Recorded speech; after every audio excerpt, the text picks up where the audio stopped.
Product research during COVID-19, part 2. Welcome to part 2 of product research during COVID-19. In this video, we're going to specifically discuss everything logistics. So, should you be ordering products now during COVID-19 or wait until the pandemic ends? How do you know your products are going to be profitable? Do they also infringe on any patents or trademarks? Certain Amazon shipping restrictions, and all of that is going to be covered in this video. And if you're interested, I've already created part 1, and that video covers everything in terms of actually finding profitable product ideas during COVID-19, as well as how to validate those product ideas to know if they're actually going to sell well or not, how to know if the data is skewed or not. All of that is in part 1. So if you want to watch that video, you can go ahead and watch that. But if you're more interested in, you already have a product idea, you're considering launching, but you're just not sure if you should do it now or wait, then this is the video for you. And there's going to be a lot of other good stuff as well.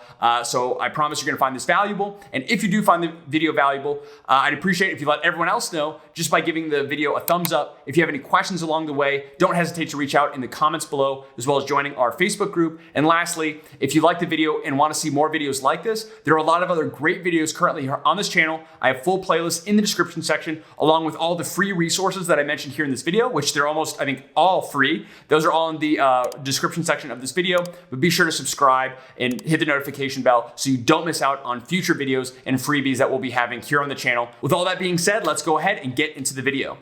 So to briefly recap, for those of you who have seen video 1 of the 2-part series, and also for those of you who don't, who just want to kind of focus on the logistics, how many units to order, make sure your product is profitable, all of that, by this point, you should already have a product idea in mind that is already validated, meaning that you have already checked to see that there's demand both on Amazon and off of Amazon, and you've seen that there's clear demand and relatively high demand with low competition. Again, if you're not really sure about this, or you really want to, you want to go through the validation process with your own product idea, which I'd highly recommend.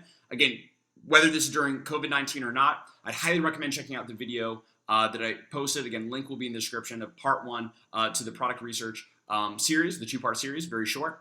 So at this point, you have a product idea, it's been validated, great. Now we just want to make sure that this product idea will be profitable and see how much we'll need to invest, how many units we'll need to order during COVID-19, afterwards, etc. Okay, so first, before moving forward, I would highly, highly recommend doing this. So number 1, you must do this at some point, and that is have some kind of even basic strategy for differentiation. Meaning, how are you going to be better than every other product option in your category, right? You've already validated the product category and you're like, oh wow, there's definitely opportunity here. Okay, great. How are you going to position yourself in that category or in that niche? Just a few tips. Again, I'm not going to go into product differentiation a ton in this video at all. If you guys would like me to create an entire, product differentiation video, let me know in the comments. If I get enough comments or enough people are interested, obviously I'll definitely do that. But based on my keyword research, it doesn't seem like there's a lot of people that are interested. But just a few tips about that are, number 1, read through at least 100 reviews. Specifically, I like to look at 2, 3, and 4-star reviews, right? It's kind of like the slightly negative of the top sellers in whatever product category you'd want to enter, okay? Because basically what you're going to hear is, yeah, we love the product, but X, Y, Z. It's a great product, but X, Y, and Z.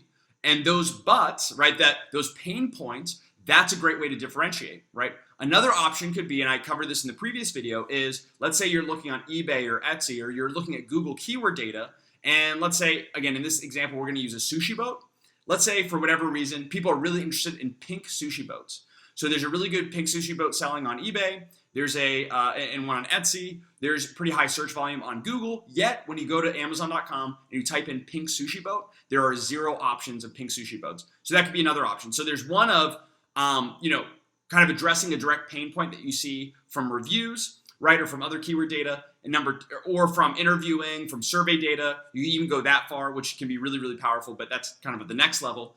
Then also you can look at, keyword data and kind of what I call like private label arbitrage. If you see what's selling well on other sites, and you make kind of your own version and sell it well on Amazon, kind of bring that product type to Amazon. Okay. Again, if you'd like me to go into more detail, I can. So that's step 1 of what you want to do, and I'll explain why that was important. Okay, so make sure you have some kind of even basic plan for differentiation. Once you do, then the next thing that you need to do is to at least conduct a basic patent or trademark search. This way, if you find that the product idea that you have in mind infringes on an existing patent or trademark, well then, instead of wasting all this time and then checking later, it's going to kind of save you some time. So it's good to know one way or the other.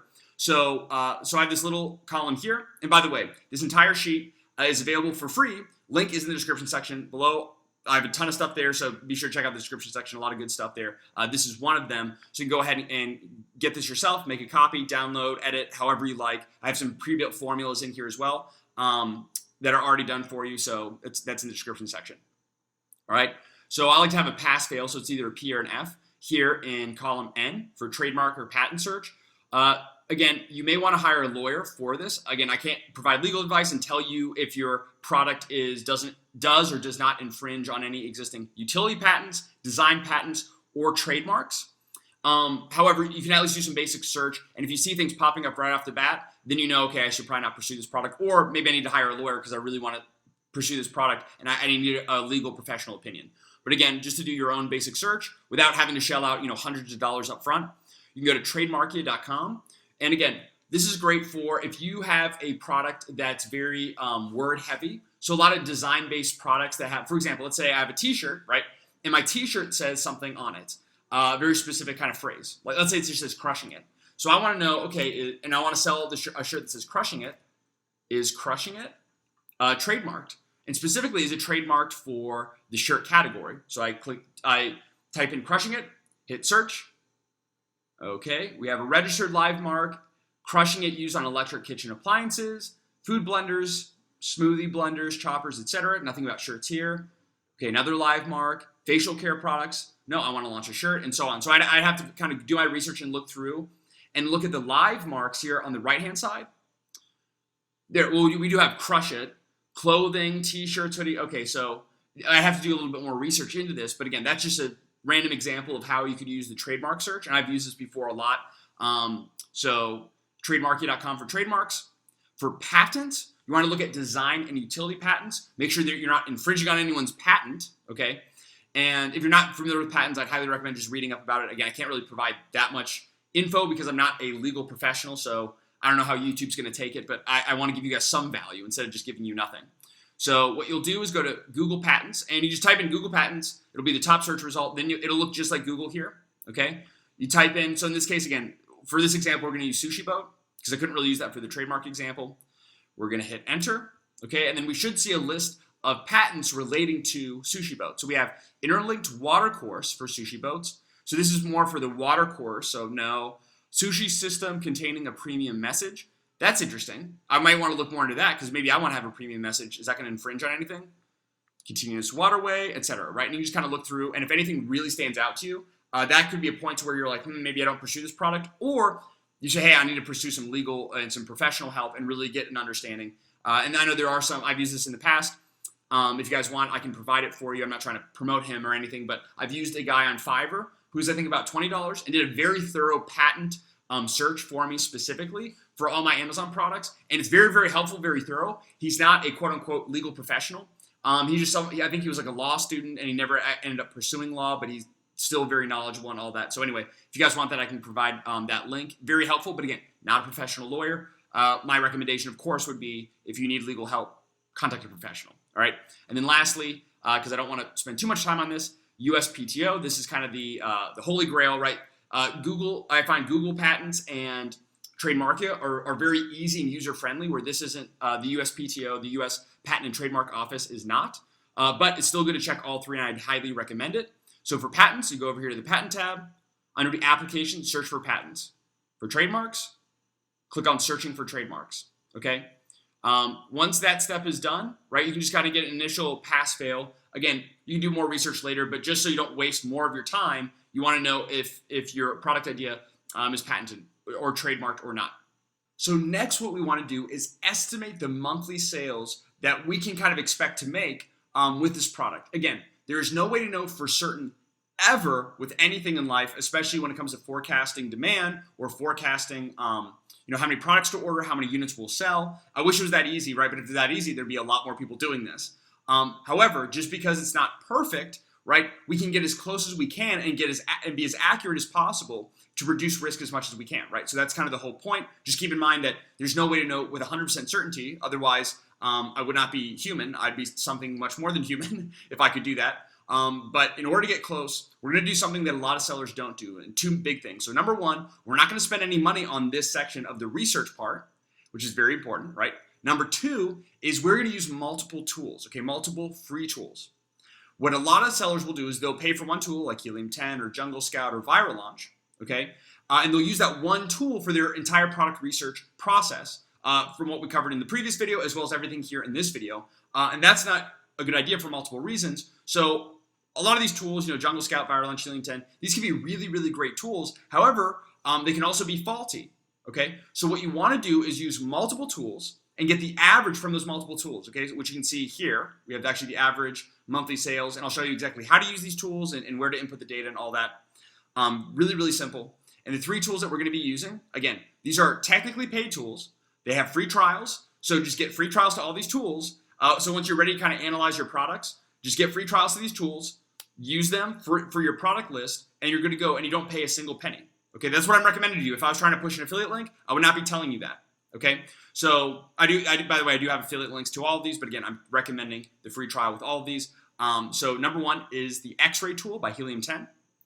Number two is the eGrow Chrome extension. Number three is the Viral Launch Chrome extension. All three are Chrome extensions with Helium 10, specifically the X-ray tool. And again, the reason that I recommend these tools specifically over others is number one, their accuracy.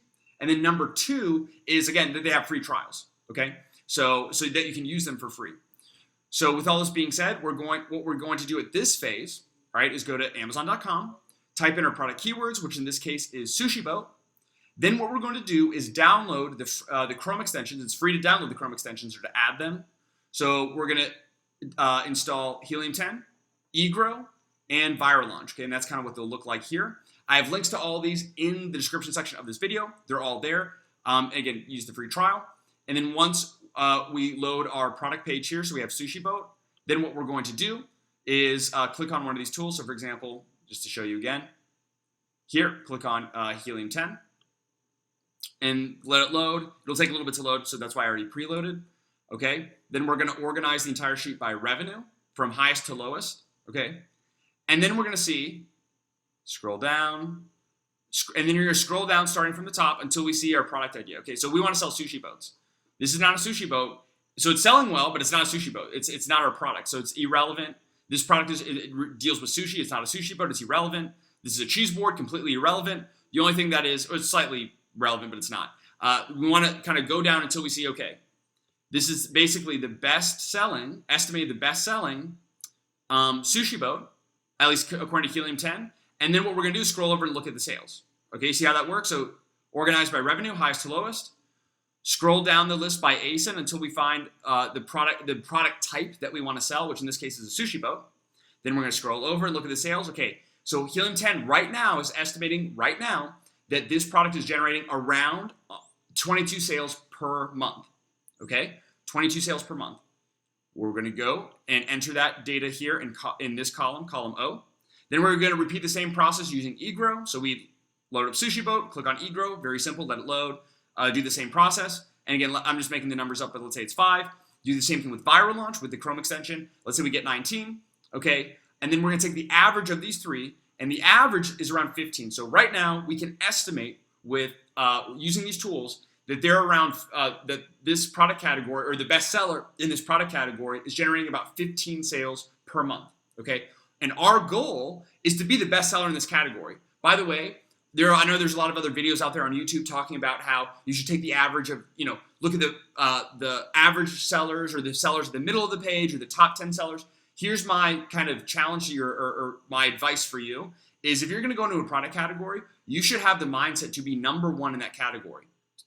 And if you don't, I recommend don't sell a product on Amazon. It doesn't mean that you will, but your goal should be to be the number one and do everything you can to be the number one, right? Within reason, of course. So that's just my recommendation. That's why I look at the bestseller, because I want to be at that level or higher, and I want to make sure that I have the inventory ready to be able to do that. And by the way, if I start selling really, really well, I need to know, okay, well, I need to prepare for that inventory-wise, right? So again, you can look at the average of the top 5, the average of the top 10, the average of the entire page. But like I said, I like to look at the bestseller or the best like 2 or 3 sellers, right? But very, very narrow.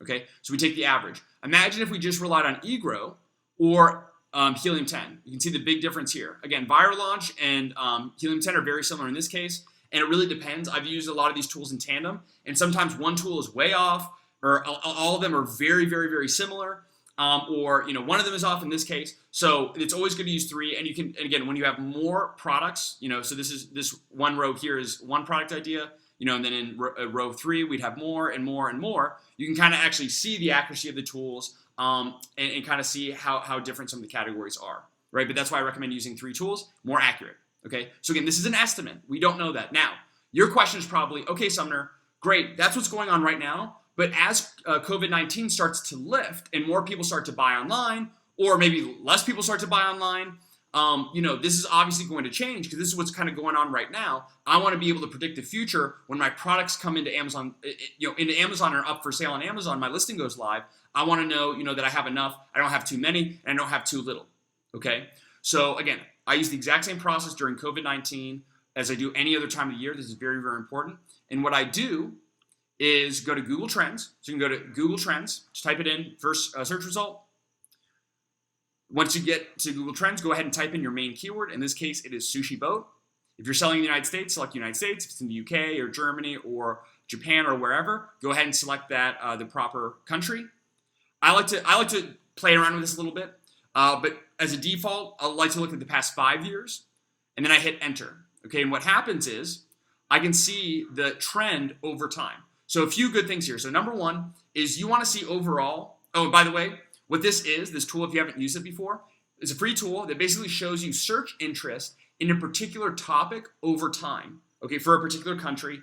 In this case, it's search interest in the United States for the term sushi boat. Okay. And we can see overall, right, since the past 5 years, if demand's either been increasing, decreasing. We can also see if there's any huge trend that happened. So for example, if I were to type in, I can see this as an example really quickly.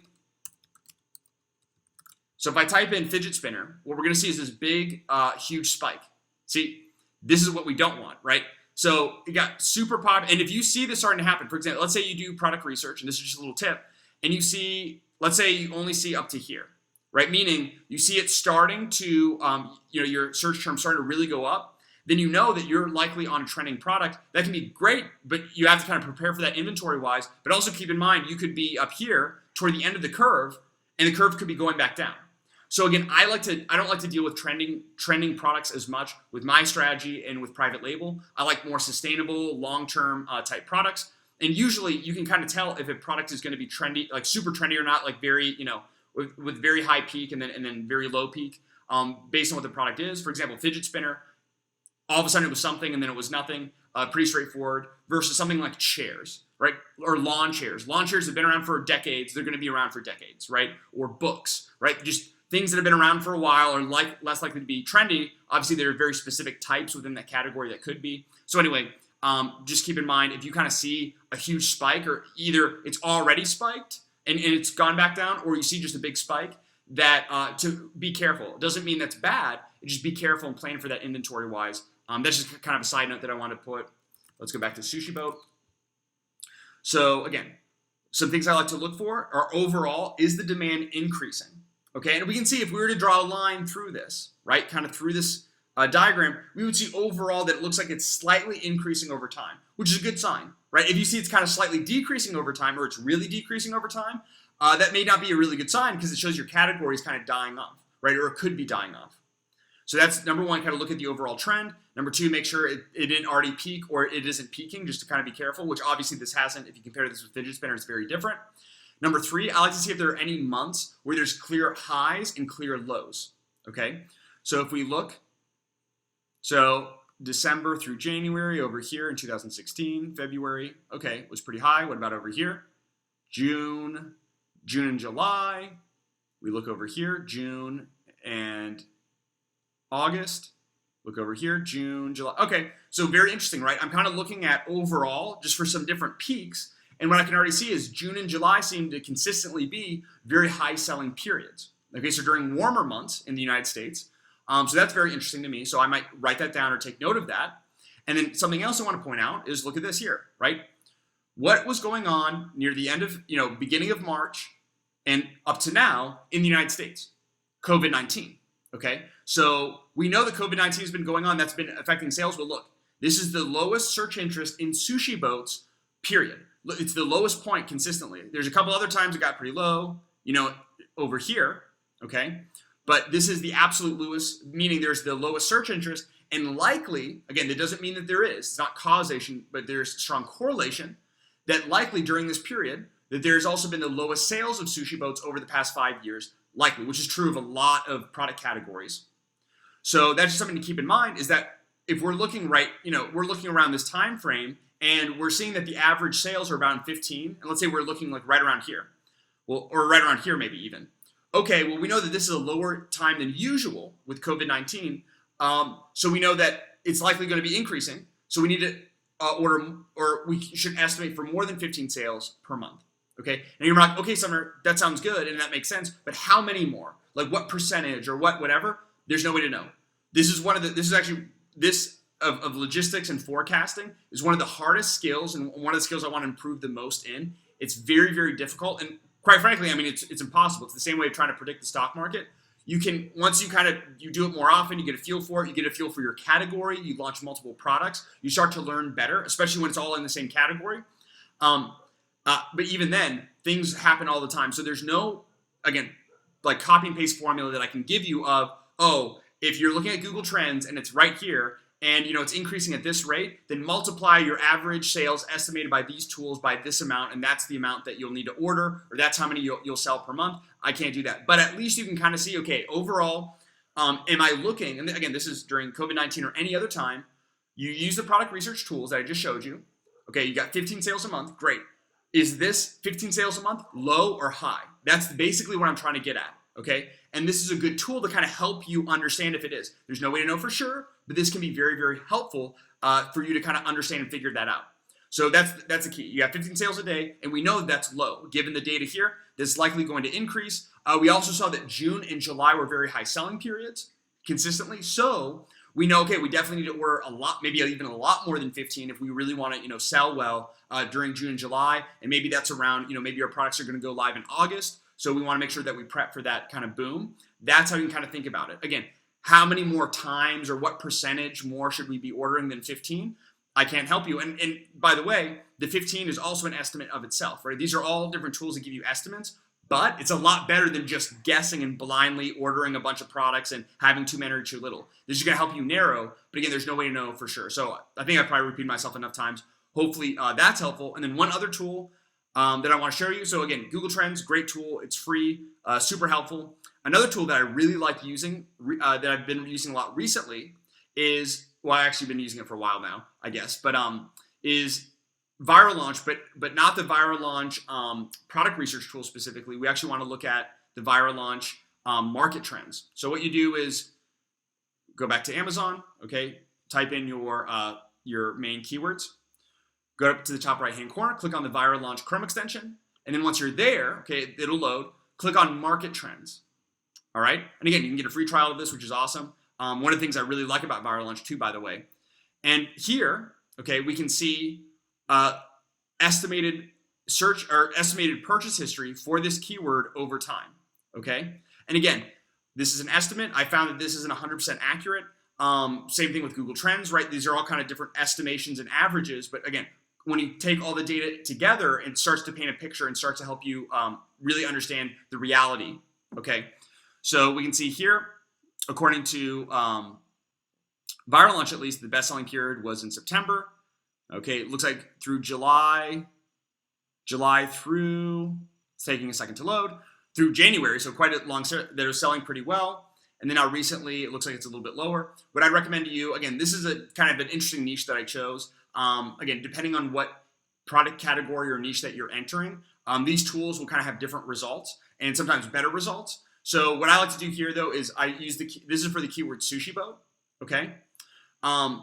What I like to do is look up maybe wood sushi boat, plastic sushi boat, like look up other related keywords and then load Viral Launch for those keywords and take screenshots. So I take a screenshot with sushi boat here. I would go back, I would type in wood sushi boat or wooden sushi boat, hit enter, right? And then I would do the same thing again with wood sushi boat, take a screenshot, and so on, right? Just to kind of help paint a better picture. because sometimes there can be like an outlier with one of these keywords, if that makes sense. So Google Trends, and so number one is Viral Launch, eGrow, and Helium 10. Those tools are going to help you understand the average of what's of how many sales this product category is making per month right now. And then Google Trends and Viral Launch can actually, Viral Launch market trend tool, that can help you understand, okay, well, is demand going to increase or decrease from this point, and kind of give you that estimation to where you can either, you can know, okay, I need to order more, for example, than that 15 per month, or less than that 15 per month, given what's going to be, what likely is going to trend. Okay, so I hope that makes sense. Again, this is probably the most complicated section. I know I kind of repeat myself a couple times, but hopefully that's helpful. If you have questions, again, let me know in the comments, and be sure to join our Facebook group. Link is below. That's a great place to reach out to me. I get back to that probably better, and I can give much more detailed responses and posts and things like that than with YouTube. Okay, so patent and trademark search. Now we've kind of estimated our monthly sales. Again, you can add another column in here where you can have adjusted monthly sales. I didn't want to make this too complicated, but you have your average monthly sales based on what the tools are telling you. But then you could say, okay, well, I'm adjusting, for a 20% increase because I know the demand's going to increase by what I think is 20%, so I'm going to increase it by 20%. And you could have another column here if you want, or just change this here. It's really up to you, and I'll show you how this plays in to the rest of the sheet. So that's where I want to spend the most time. The rest will be a little bit more straightforward. Should be very, very simple, and I'll go a little bit faster. Before you start reaching out to suppliers, you want to know which product is likely going to be the most profitable and best fit your budget. Okay, so to do that, it's honestly very simple, at least to get an initial estimate. In order to know your actual product costs and shipping and all of that, you'll need to kind of reach out to your supplier, but this is a really good step, really pretty simple, that you can do beforehand, to where if you have a list of 10, 20, 50 products, right, you can quickly scroll through and see, okay, these products are likely going to be the most profitable, so let me just go ahead and move forward with those products first, instead of just reaching out to suppliers on all of them and wasting a lot of your time and kind of scattering your energy, okay, if that makes sense. And things will make sense as we go on. So first, what you need to understand is, like I said, at this point, you should already have some kind of general idea for differentiation, okay, and kind of how your product will look and feel. And based on that, right, based on your product in the current marketplace, right, think about a price point that you could reasonably charge. It doesn't mean a low price point, it means reasonable. So if reasonable means you're the premium and you have the highest price point, then do that, right? So whatever you think you can charge realistically for your product, that's why I would enter in here, at least initially. So in this case, for sushi boats, let's say it's $75, because I believe these are bigger items. Not super familiar with this niche, but maybe you are. So we'll just put 75 for this example, okay? Next, here we have the Amazon referral fee. This is basically the fee that Amazon charges you to use their platform, okay? Amazon has spent, is it billions of dollars, or at least hundreds of millions of dollars, to get people onto their platform to create the largest community of buyers in human history. So in order for you as a seller to get access, they charge for that in the form of an Amazon referral fee. And by the way, I have an entire video on this channel covering all of the costs relating to Amazon FBA, or specifically private label Amazon FBA, so selling private label products on Amazon. I have an entire video breaking down literally every single cost. So I'm not going to go into that here. I'm going to keep it a little bit more simple, but I cover this and everything else in that video. If you're interested in that, link is in the description as well. So referral fee is about 15% of your sale price. So just 15% multiplied by this, that's going to be your estimated referral fee. Fulfillment fee. How are you going to find your fulfillment fee as well as your product weight, which is the next column here? What you're going to do is you're going to go to Amazon.com. You're going to type in your keywords here in the search bar, and then you're going to search for a product or 2 or 3 products that are most similar to yours. You're going to open them up, right, in separate tabs. So let's just say we're going to look at this one. This one's the most similar. Then what you're going to do is get the free AMZ Scout Chrome extension, specifically the AMZ Scout Calculator Chrome extension that looks something like this. It's completely free. It's not paid ever. It's very helpful just to quickly get some data to input into your sheet. So we're going to go ahead and install, which we've already done. Click Run AMZ Scout, okay? And my head is covering it right now, but what we're going to do is scroll down. Actually, let me get my head out of the way, okay? Scroll down, and we can see the estimated fulfillment fee right here. $9.40 is the Amazon fulfillment fee. And the product weight is 3.7 pounds, okay, for this product. And this is the most similar to our product that we can expect similar fees and similar weight, okay? Again, you can know all the data once you actually reach out to suppliers, but this is good just as an initial estimate, okay? So I'm gonna move my head back. And we're going to go ahead and write that in our columns or our cells. So fulfillment fee, $9.40. Okay, that's to fulfill, Amazon, fulfilled by Amazon. This is Amazon fulfilling your order. So this is just using the Amazon platform. This is Amazon actually fulfilling your order, returns, all of that, right? Packing and shipping and all of that. Product weight, right? 3.7 pounds. And you can put this in pounds. If you want to convert later, you can. Okay. Estimated shipping. This is just a very general estimate, and you can use whatever you like. For me, I just multiplied, this is for, I believe specifically for air shipping, $2 multiplied by the product weight, so $2 per pound for air shipping. And by the way, something else I want to make a note of is that right now during COVID-19, Amazon seems, and it's different for a lot of different sellers that I've talked to, but seems to be limiting the number of products you can actually be sending into the warehouse for new products by 50. So you can only send in a maximum of 50 products, okay?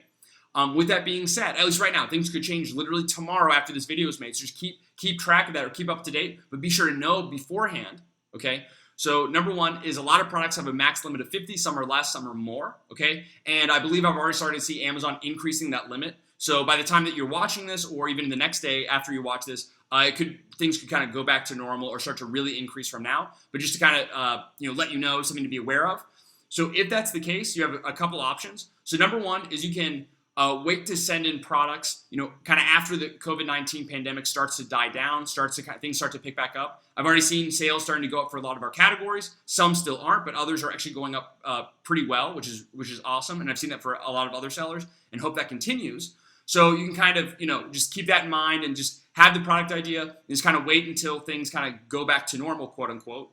And with that, something that you can do is instead of, a lot of times I'll use air shipping because I want to get things into Amazon's warehouse as quickly as possible. However, if you kind of want to wait to when the pandemic's over, or at least, have more likelihood that things are going to go back to normal, which they will, then what you can do is actually use sea shipping, right? If you're planning on using air shipping, maybe you consider using sea shipping, which is much, much cheaper, but it also takes a lot longer. But if you're already planning on waiting, well, hey, this could be a really great opportunity to where you use sea shipping, start getting products into Amazon's warehouse as things start to pick up. And by the way, and if demand really starts to pick up and you didn't order enough units, you can always place another order and then ship in via air, okay? That's just an idea. Again, I'm not telling you what to do. That's just an idea. So use sea shipping and kind of wait out the virus a little bit. Number two of what you can do is use air shipping or sea shipping, whatever you like, and ship immediately. And what you can do is ship 50 units into Amazon's warehouse if you only have a limit of 50, which right now a lot of those new units have that max limit of 50. And the rest of your units, you can store at your house or a 3PL, right? So if you have an apartment, you can't really do that. Then you can, partner with a logistics or a third-party logistics company and ship 50 into Amazon, ship the rest into this company, okay? And then as you start selling products on Amazon, you start shipping in those products from the 3PL into Amazon's warehouse and kind of keep that cycle going, okay, until the limit kind of lifts. So number one, ship products immediately. If you only have a max limit of 50, then you keep some products at a 3PL or your house or a buddy's house, maybe, it's up to you. And then, as you sell, you ship more products in and so on. Number two is you may not have this limit by the time you're watching this video, so that's fine. You don't need to worry about it. Number three is you have the limit and you kind of want to wait out the virus and the limit overall. So you use sea shipping, which is much less expensive, or you just kind of wait overall and see how things kind of play out. All those are different strategies. There is no really one right answer. It's really up to you. But I just kind of hopefully want to make you aware of some ideas that maybe you didn't think about before. So hopefully that's helpful. And yeah, that's kind of what I want to talk about with shipping. But again, estimating for just very general basic estimate for air would be $2 times the weight, so it's in pounds, so it's $7.40. For estimated manufacturing costs, what I like to do before I start reaching out to suppliers is I go to Alibaba.com. This is where I find suppliers, by the way. And what I do is I go ahead to the top. And this is free to use. You can create a free account, or to use this, you don't even need an account. So you can just use this for free. Go up to the top, type in your product keywords. In this case, it's sushi boat. Maybe I narrow it down and maybe I just have wood sushi boat. And you're going to scroll through until you see some product images that look similar to the product that you want to sell. Because obviously there's a lot of different options here. There's this food grade wooden, it's a sushi boat, but it's like a thin, almost like a plate or a bowl. Then we have some others here. So you just kind of want to scroll through until you see options that are most similar to your product. And you're going to open those in you can open those in new tabs, or you can just write down on a piece of paper and just see the general price. Now, this product in particular is one of the products I've seen that has the greatest variance. Obviously, $8 to $40 per piece is pretty crazy. So maybe we just keep doing some more looking. Again, I like to look at least like three options. So yeah, like 216. I mean, it depends on what's in there. $8 to $40 again, and so on. So yeah, this is a little bit more of a different product. So you may have to kind of really reach out to suppliers to really understand your profitability because it ranges quite a bit. But for the sake of time, and just for this example, let's say we did some research and it came to about 20. Otherwise, what you'll likely see usually is that there is, you'll type in a product and then you'll see that, you look at 3 or 4 or 5 different options and they all have pretty similar price point. A couple will be usually a little bit higher or lower than the average. But you can kind of see that they generally fall around a certain price point. And it can definitely make sense when you do the calculations of, okay, yeah, if it was at this price point, this is what my margin would be. And I'm sure other sellers are probably making this margin. So yeah, this is probably the price point. So what I like to look at is the kind of the average price that's listed on Alibaba on the higher end. Because I like to be a little bit more pessimistic. So I just kind of look at the average higher end price. Again, this is a little bit different example. Very, very different. It's usually not this wide. They're usually a lot more closer. Like you could see, $1 to $2 is a lot closer than, than $8 to $180 or whatever it might be. Okay. So that's what I like to do is just try to find an initial average. You won't know until you reach out to suppliers, but just get an initial estimate. So that's manufacturing cost. You want to take into account if you're going to have special packaging, how much is that going to cost per unit? I just put in $1 per unit for packaging here. Product inserts. If you want to have a product insert, for example, if you want to have a nice little poem that rhymes, that relates to your niche, and at the end asks for a review, that's something that's super powerful, super simple product insert that gets better results than almost any other product insert. And that could be 10 cents per unit and skyrockets your reviews, can make you go viral on social media. I'm actually going to be making a video about this in the future, so be sure to subscribe for that. It's 10 cents per unit. Labels, 10 cents, probably less. But your UPC codes, basically the stickers on the labels that are to be put on your packaging, that's what this is. The inserts, that's your product insert. And then packaging is just special packaging, okay? And then once we kind of estimate our product costs here, we want to think about what do we initially want to order, okay? And in general, this is in general, I like to order 2 to 3 months worth, usually right around 2 months worth of inventory, okay? So what I did here, if I double click on the cell, you see that I multiplied our estimated monthly sales. So we scroll all the way back over here. Oh, where do we go? There we go. So I multiplied this by 2. So 2 months worth of inventory would be 2 times our estimated average monthly sales. Okay, if this was higher, then obviously we'd be ordering more. If this is lower, we'd be ordering less. So that's all I did here. Again, I like to order 2 to 3 months. I probably should have color coded this differently. Now I can't find anything. Okay, there we go. So yeah, multiply the estimated sales per month by 2 to 3 months. So that's multiplied by 2 or 3. And this is the initial order that are the number of units that we hope to be able to order. Now, keep in mind that many suppliers will have a minimum order quantity. So you have to order, at that limit or above. So just kind of keep that in mind that you may not be able to order this very specific custom amount. It may have to be, for example, 35 or 50 or whatever the minimum order quantity might be. But just for example, this is how many we want to order in order to stay in stock, in order to have enough inventory to last us for 2 or 3 months. It gives us a cushion to be able to reorder more products and keep up with demand. Then lastly, before we estimate our total product cost, before reaching out to suppliers, we always want to make sure we include our fee for inspection services. So inspection services, you can expect to pay between $200 to $250 for. Yes, it can seem like a lot, or yes, it kind of sucks. I have a whole video on why you should absolutely use inspection services. I have a horror story for you if you really need convincing why. I use inspection services on every single order, not every other order, not on my second order, on every single order from the first to the last. It has literally saved my butt. I would have lost literally tens of thousands of dollars if I didn't use inspection services. Again, I have a whole video on that. Highly recommend. Enough about that, $200 to $250. Again, I like to estimate on the higher end.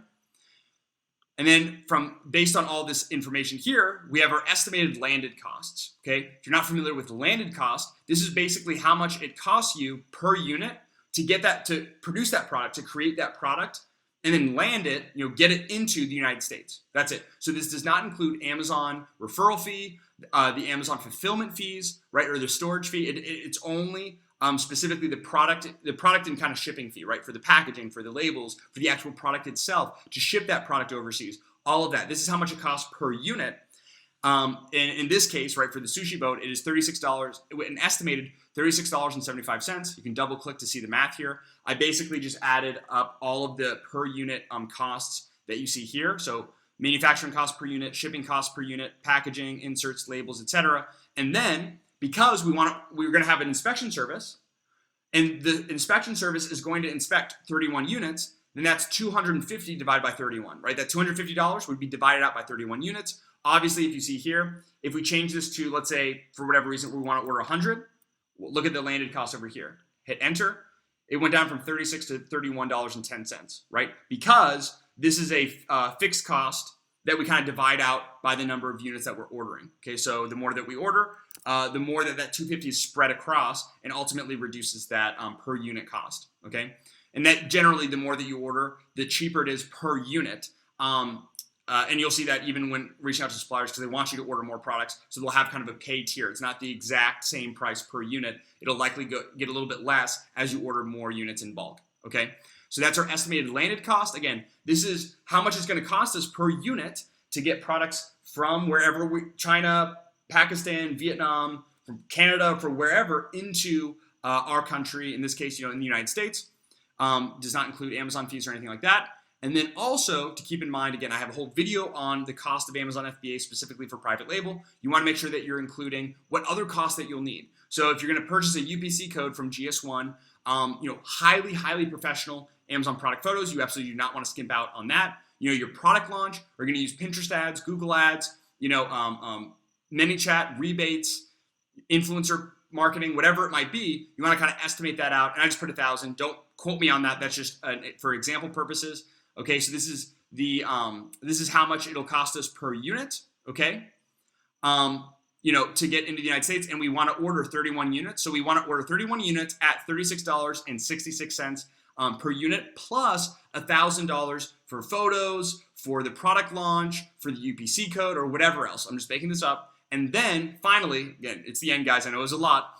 We have our final total initial investment, or at least our estimated initial investment amount. And in order to get started, okay, before we start seeing any profit, we know that in order to kind of get this product launched or start selling it, right, just to start selling it, it's going to cost $2,137. Again, this does not include, because with Amazon fees, as you sell products on Amazon, then you pay Amazon the fee. So you sell the product first and then pay the fee. It's not an upfront fee. It's kind of after the fact, okay? So this is the upfront money that you would need based on the example that we had, which is, right around $2,137. Again, depending on the product, the product cost and shipping and all that, all these different variables is obviously going to drastically change. Usually we spend, Allie and I, my wife and I, spend between $5,000 and $7,000 not per unit, but upfront before we start seeing any profit. Again, that doesn't include reorders. We always want to make sure we have capital on hand for reorders as well. But it's usually $5,000 to $7,000 initially for kind of a new product launch. And we specifically go after less competitive product niches, right? Less competitive niches, and just dominate the niche with very low ad spend. We do a lot of our own photos and our own copywriting and all of that. But that's just kind of our example that I want to kind of give you some reference, okay? But that concludes the worksheet. Again, you can get this and everything discussed in the description section. If you guys have any questions, I know this was a lot. Maybe there's something that I missed or you need clarifying, let me know in the comment section, and be sure to join our Facebook group. If you like the video, give us a thumbs up. If you want more videos, be sure to subscribe and hit the notification bell to make sure you don't miss out. And as always, thank you so much for your support and for watching. I hope this was immensely valuable. If there's any way I can help, I want to be there for you. So thanks so much for watching. I look forward to seeing you in future videos.